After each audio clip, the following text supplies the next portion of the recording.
every social movement is taken over by the left. It hides its destructive purposes behind the movement's original good purposes. So I went to see Fantastic Four, and I have a million things to say about it. And I can't say all of them here, but I'll say a few of them. As you know, if you listen to the show, I don't like superhero movies. I like a superhero movie. If one superhero movie came out a year, I would probably go see it. But the fact that superhero movies dominated the movie culture, I think has been infantilizing, especially to boys. Like I've said before, I think there comes a time when boys have to put away the blankie cape and stop pretending to be superheroes and talk about being men. And I think art should deal with the things that men have to deal with, and women, grown people have to deal with. I think you should go to the arts to expand your view of life. And every superhero movie is the same. And when I was 11 years old, I had a big stack of comics, and I loved those comic books. And somewhere around 12 years old, I suddenly noticed, what are those girls? This girl thing is kind of interesting. And that was the end of it. That was the end of it, because that's what adults live with, they live with ideas like, what am I supposed to do with my sexual impulses? What's the moral way to use that? No set of rules has ever solved that. Don't let anybody fool you. When you study history and look at the way people acted in churches and in religious, there may be rules that would work if people live by them, but they don't live by them. It's a very complicated question. The question of, how do you make a living without selling your soul? When is it right to sell your principles to make a living? When is it wrong? All of these things are grown-up things that people deal with, and none of them figure in these sexless superhero comics. I sit there and watch them, and I remember what it was like to be 11 years old, because even when I was 11, I used to sit and say, all of these stories are kind of the same, and they all end with a big fight, and that's kind of simplistic.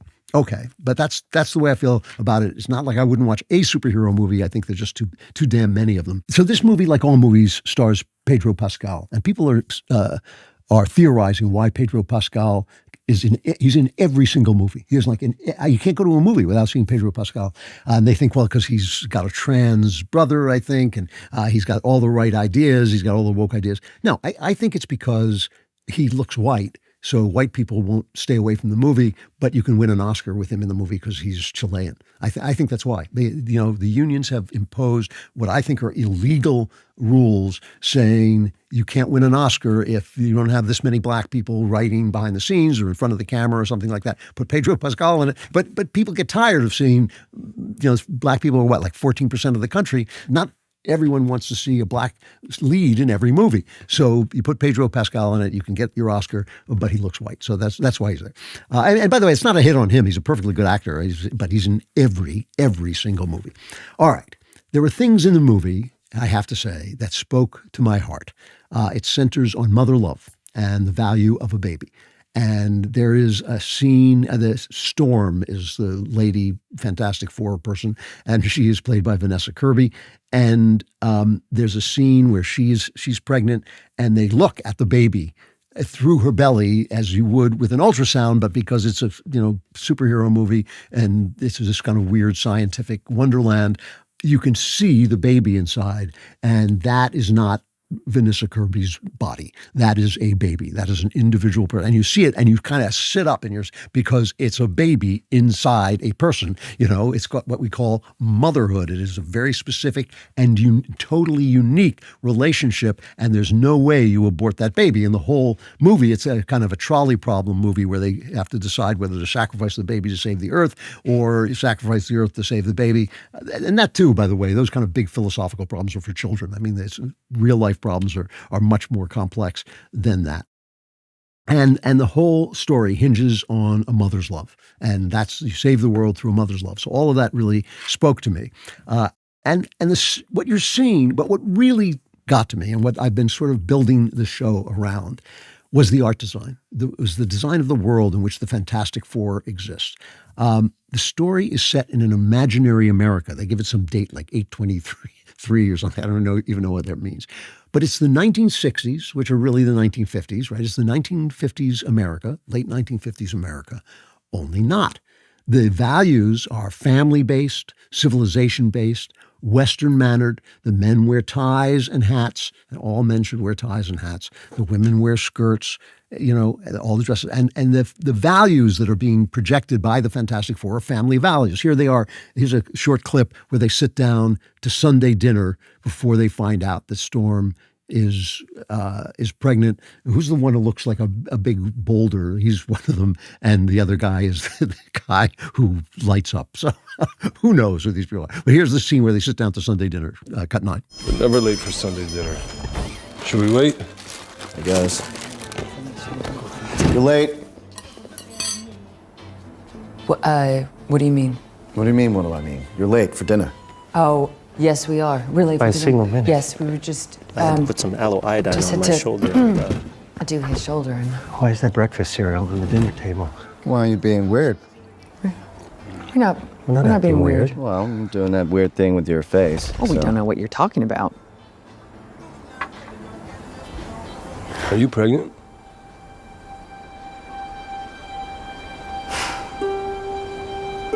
Yeah, we're pregnant. Yes, How yes. do you know that? Have you looked into your husband's face? I know. He just cannot keep a secret. It's a family, right? It's family values. The pregnancy is wonderful news. Everybody's happy about it. They work as a family. They are the protectors of the world. And so it's the 1960s. It's basically, and all the material, it's kind of like in that movie, It Follows. The material is kind of 1960s, but a little bit off, a little bit, what's the word, super scientific and stuff. It looks like the Jetsons more than anything else. However, it's the 1960s, except not, because it's completely integrated. There are men and women and white people and black people, together in the same places. There are women in positions of power. It's a world in which the inequalities, such as they are, that were real inequalities, by the way. I grew up then. I remember this. It was truly unequal, especially with black people. They've been erased. And the thing that I was thinking as I'm watching this is that was actually the world that the radicals offered us. Martin Luther King didn't stand up and say, give us affirmative action. He said, I want a world in which people are judged by the content of their character rather than the color of their skin. Women said, we want to be free to make choices. They didn't say, we never want to be homemakers and mothers. That was not what they said. They said, we want to be free individuals who can make choices, which are things that conservatives agree with. But you have to remember Klavan's political rule number 1 in America, because of the domination of the left, of our means of information, the entertainment industry, our news industry, our academies.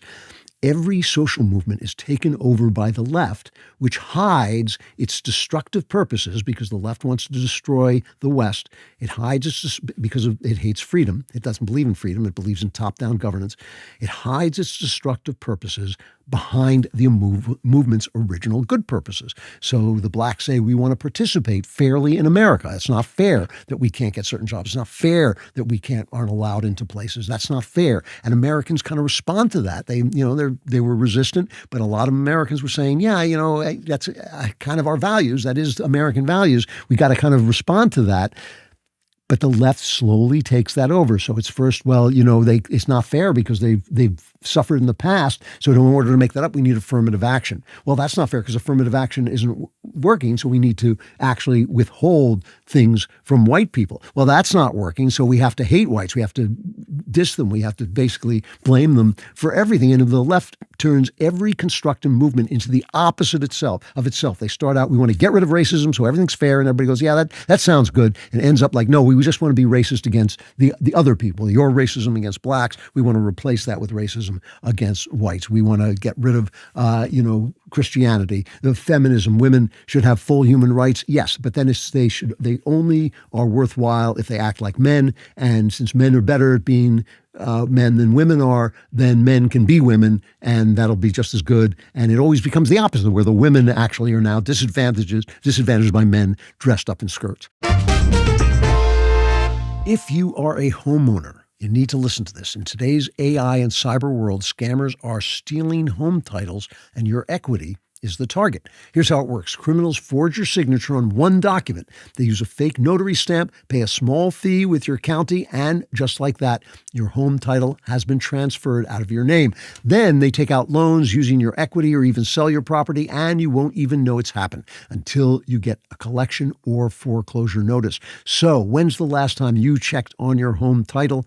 If your answer is never, you need to do something about it right now. That's why I've partnered with Home Title Lock, so you can find out today if you're already a victim. You do not want to get an unexpected foreclosure notice. I have gotten one. It will not be a fun thing. So use my promo code Klavan at HometitleLock.com, and you'll get a free title history report and a free trial of their $1 million triple lock protection. That's 24/7 monitoring of your title, urgent alerts to any changes, and if fraud does happen, they'll spend up to $1 million to fix it. Don't be a victim. Protect your equity today. Go to HometitleLock.com and use promo code Klavan. That's HometitleLock.com, promo code Klavan. Protect yourself first by learning to spell Klavan. How did you let that go this long? It's Klavan.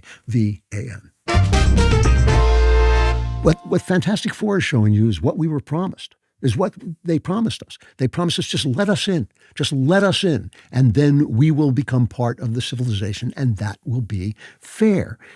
The left has used race and sex to cover up bad behavior and bad beliefs. I was talking about in England where they're trying to silence people because people are going to say, we don't want these Muslims here. They don't like it here. They come here and then they want to transform it into the places that they came from. They should leave. They shouldn't be allowed. Obviously, this isn't every Muslim, but it is a goodly portion of them. They are women, they are causing riots, they're doing bad things.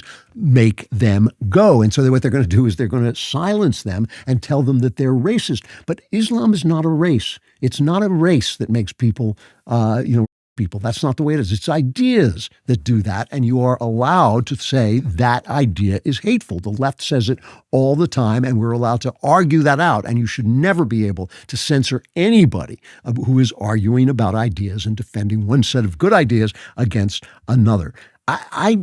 This is what I mean when I talk about hierarchy and grace.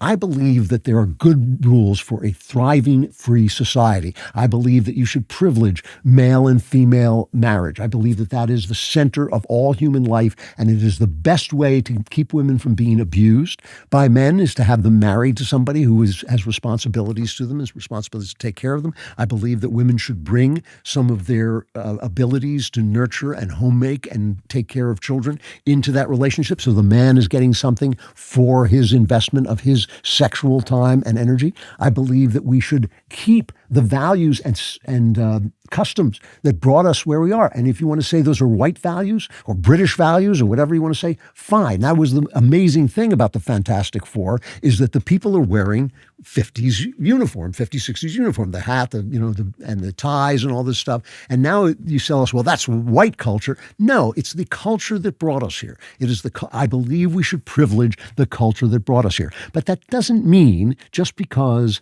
you privilege male-female marriage does not mean you have to torment gay people like Socrates. You don't have to give Socrates hemlock. You listen to Socrates, let him have his say. Just because it is a Christian-based country, you don't have to be cruel to Jews like Jesus. You want to listen to Jesus because they sometimes say things, the radicals, the outsiders sometimes say things that are true.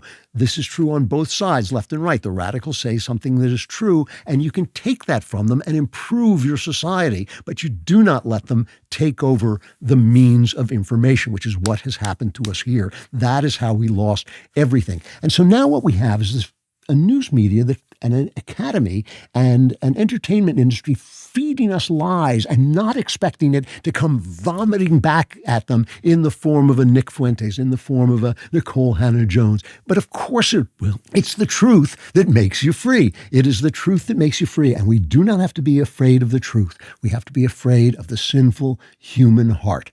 So let us learn how to live with that. How to live with the truth about each other, about ourselves, about everything. We should tell the truth about everything and use the values that were handed down to us from Jesus Christ and through our Western civilization. Use those values, keep those values in place to learn how to deal with real life. And that is how you make a culture fantastic. If you want more great content like that, like and subscribe. And for even more, subscribe to The Andrew Klavan Show wherever you get your podcasts.